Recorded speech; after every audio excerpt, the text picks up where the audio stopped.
Everyone, एक बार फिर से आप सभी का श्री आर्ट वैली के यूट्यूब प्लेटफॉर्म पर स्वागत है।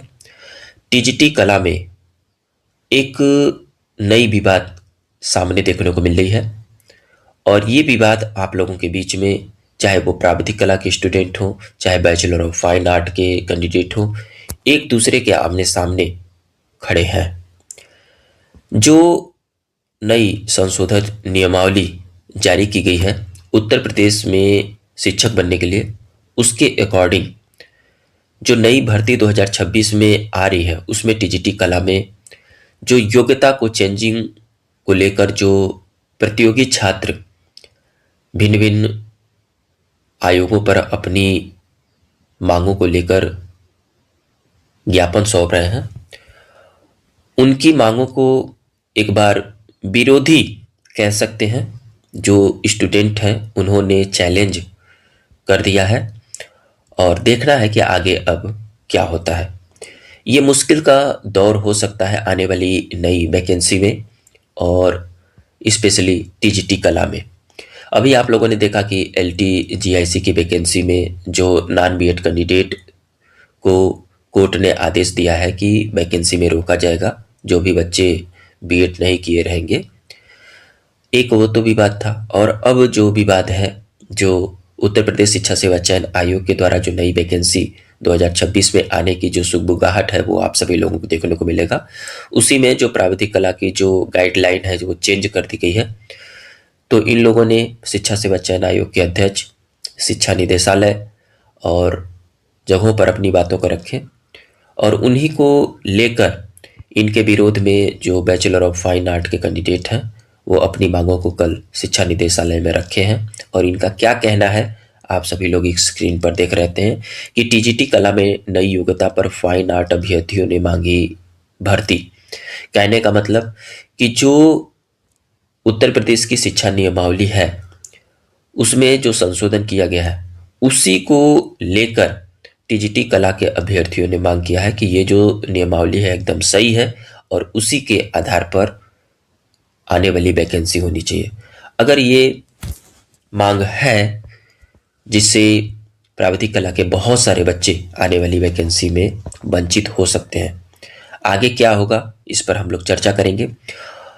यहाँ पर स्पष्ट शब्दों में जो लिखा गया है आप सभी लोग देख सकते हैं स्क्रीन पे कि ये जो न्यूज है ये प्रयागराज के द्वारा जारी किया गया है। ये देख रहे हैं प्रयागराज। इसमें लिखा गया है कि प्रशिक्षित स्नातक शिक्षक टीजीटी स्पेशली कला विषय में भर्ती के लिए बैचलर ऑफ फाइन आर्ट, जिसको हम लोग बीएफए के नाम से जानते हैं, अथवा ड्राइंग एंड पेंटिंग, जो बीए ड्राइंग एंड पेंटिंग के कैंडिडेट होते हैं, विषय से स्नातक मतलब ग्रेजुएशन को अनिवार्य शैक्षिक योग्यता निर्धारित किए जाने के उत्तर प्रदेश माध्यमिक शिक्षा परिषद के निर्णय के समर्थन में भी आवाज उठी है। ये आवाज उठी है।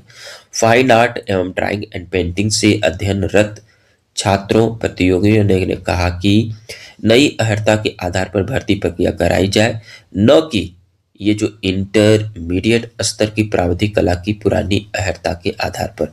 तो बहुत सारे बच्चों ने इस पर विरोध कर लिया है कि जो प्राविधिक कला से जो टीजीटी कला में जो चयन होता था उसके आधार पर अब पुरानी अर्हता के माध्यम से चयन न किया जाए।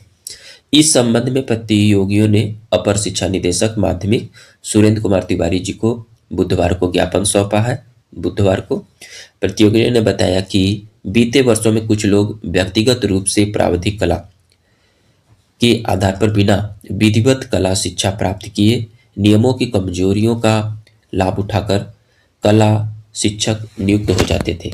आरोप लगाया है कि कुछ लोग पुराने प्राविधानों को पुनः लागू कराने का प्रयास कर रहे हैं ताकि प्राविधिक कला के छात्र छात्राओं को भी टीजीटी कला भर्ती में शामिल किया जा सके। बीएफए विषय के प्रतियोगी जो राहुल कुमार प्रजापति हैं, विमल कुमार मिश्र ने बताया कि केंद्रीय विद्यालय संगठन एवं जवाहर नवोदय विद्यालय समिति जैसी संस्थाएं केवल फाइन आर्ट या ड्राइंग एंड पेंटिंग में बीए अथवा बीएफए योग्य अभ्यर्थियों को ही कला शिक्षक नियुक्त करती है। तो ये इन लोगों का ज्ञापन था जो कि शिक्षा निदेशालय में इन्होंने सौंपा है।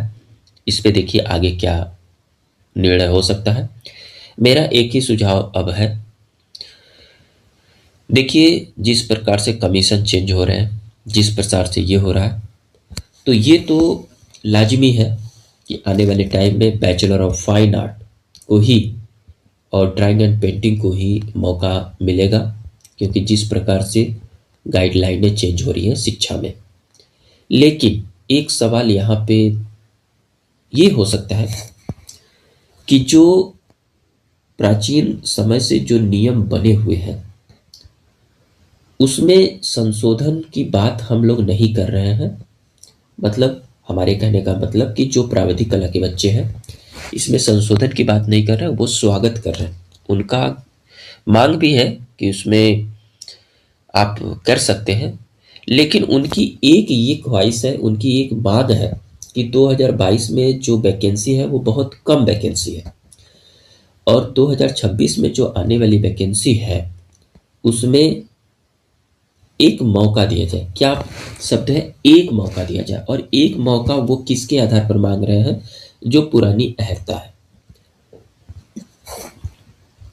एक जायज मांग भी है कि अहर्ता में एका बैक चेंजिंग से बहुत सारे बच्चों की कैरियर चौपट हो सकती है। हमने सेंटेंस लिया चौपट हो गई, तो सरकार हो, चाहे अभिभावक हो, चाहे कमीशन हो, उन पर एक निर्णय लेता है कि इन्हें एक बार मौका दिया जा सकता है, किसी को भी क्षमा किया जा सकता है। ये तो कमीशन की, ये तो सरकार की बात हो गई। कमी सरकार क्या कहती है, लेकिन आपस में बच्चे ही एक दूसरे के दुश्मन बन जा रहे हैं, यही सबसे बड़ी मांग है। यहाँ पर अगर रखा जाएगा कि प्राविधिक कला के बच्चों को आगे मौका नहीं दिया जाएगा, तो यही प्राविधिक कला के बच्चे कोर्ट जा सकते हैं। कोर्ट में एक इनकी, अगर इन्होंने जैसा कि अधिनियम में लिखा हुआ है, जो गैजेट में दिया गया है, तो प्राविधिक कला के बच्चे कोर्ट जा सकते हैं और इस आधार पर जा सकते हैं कि कोई भी वैकेंसी, आपने गैजेट में दिया है कि कोई भी वैकेंसी अगर 3 साल से अधिक में हो सकती है, तो उस वैकेंसी को निरस्त करके अगली वैकेंसी में उनको इंक्लूड किया जाए। इस आधार पर कोर्ट तो इनके पक्ष में आदेश कर सकता है। दूसरी चीज है कि कोर्ट इनकी बात रखेगा। यही बच्चे कोर्ट में भी पेश कर सकते हैं कि जब एनसीईटी की गाइडलाइन है, तो जितने भी नॉन बीएड कैंडिडेट हैं उनको वैकेंसी से बाहर कर दिया जाए, चाहे वो एलटीजीआईसी की वैकेंसी हो, चाहे शिक्षा सेवा चयन आयोग की है, तो नॉन बीएड के कैंडिडेटों को बाहर कर दिया जाएगा। इससे दोनों लोगों को नुकसान है। आपस में मिलजुल कर जो सरकार करती है, जो बच्चे प्रयत्नरत हैं, अगर मौका मिलता है तो आप भी कंपटीशन में बैठो, वो भी कंपटीशन में बैठे, जिनकी दमखम है वो करेंगे। और रही बात कि कौन योग्य है कौन योग्य नहीं है, इसके ऊपर सवाल ये नहीं उठता। अगर योग्य न होते तो आज जितने भी बच्चे आज बैचलर ऑफ फाइन आर्ट कर रहे हैं, यही माध्यमिक स्तर के स्कूलों से ही तो पढ़कर आगे बढ़े हैं। तो माध्यमिक स्कूलों में ऐसे टीचर नहीं है कि नहीं जानते हैं, वो सभी विषयों को जानते हैं, अच्छे से पढ़ाते भी हैं। और मैं खुद पर्सनली उन लोगों से मिला भी हूँ, तो अच्छे अच्छे टैलेंटेड विद्यार्थी हैं, अच्छे अच्छे टैलेंटेड टीचर हैं। रही बात ये कि हम कितनों भी बड़े टैलेंटेड हो, अगर हमारे में पढ़ाने की कौशलता नहीं है, तो हमारे पास चाहे कितनों भी बड़ी डिग्री हो, हम नहीं पढ़ा सकते। और हमारे पास कितनों नॉन बीएड डिग्री भी हो, अगर हमारे में कौशल है किसी चीज़ को करने की, तो हम वो कार्य कर सकते हैं। इसका एक छोटा सा एग्जाम्पल दे सकते हैं कि हमारे भारत के आधुनिक कला को विदेशों में परचम लहराने वाले कोई प्रशिक्षण प्राप्त आर्टिस्ट नहीं थे। इसका सीधा सा एग्जाम्पल है रविंद्रनाथ टैगोर जी। वह स्व प्रशिक्षित थे, लेकिन उनको आधुनिक कला में जनक के रूप में जाना जाता है, और इन्होंने अपनी आधुनिक कला को हमारे विदेशों में परचम लहराया है। तो ऐसे उनके पास कोई सर्टिफिकेट नहीं थी।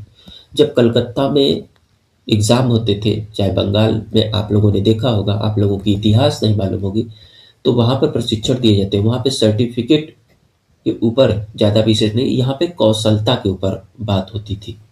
बच्चे कौशल है, आज आप लोग देखें बड़े बड़े डिग्री इंजीनियरिंग के लेकर बैठे हुए, लेकिन जो वर्कर होते हैं, जो अनट्रेंड होते हैं, उनके पास सर्टिफिकेट नहीं, लेकिन उन इंजीनियरों से अच्छी दिमाग लगाकर वर्क कर लेते हैं। तो सर्टिफिकेट लेना और कौशलता के ऊपर बात करना एक सोचने वाली बात है। मैं आप सभी लोगों से यही निवेदन करूंगा कि अभी भी आधुनिक कला में जो अनट्रेंड, बिना सर्टिफिकेट के जो कार्य करने वाले आर्टिस्ट हैं, ऐसे आप सभी लोग जानते होंगे। तो ये एक डिग्री है और ये केवल एक टीचर के लिए अपनी प्रस्तावना रख रहे हैं, तो कृपया आप लोग आपस में न लड़ें तो ही अच्छा है। और मैं जितने भी प्राविधिक कला के बच्चे हैं उनसे कहूँगा कि आप लोग आगे की रणनीति को अपनी सरकार तक पहुँचाइए, और हो सके तो बहुत जल्द आप माननीय मुख्यमंत्री जी तक और लखनऊ जाए और उनसे अपनी बातों को रखें, क्योंकि वैकेंसी बहुत जल्दी अगर आ सकती है तब आप लोगों को कोई भी ज्ञापन में रिलीफ नहीं दिया जाएगा। तो एक छोटा सा सुझाव था, आप लोग आगे बढ़ते रहिए, अपनी तैयारी को कंटिन्यू करते रहिए। वीडियो पसंद आए और इन्फॉर्मेटिव लगे तो प्लीज़ लाइक करिएगा और अधिक से अधिक दोस्तों में शेयर करिएगा। हम लोग एक नेक्स्ट टॉपिक में मिलेंगे, तब तक के लिए थैंक यू दोस्तों।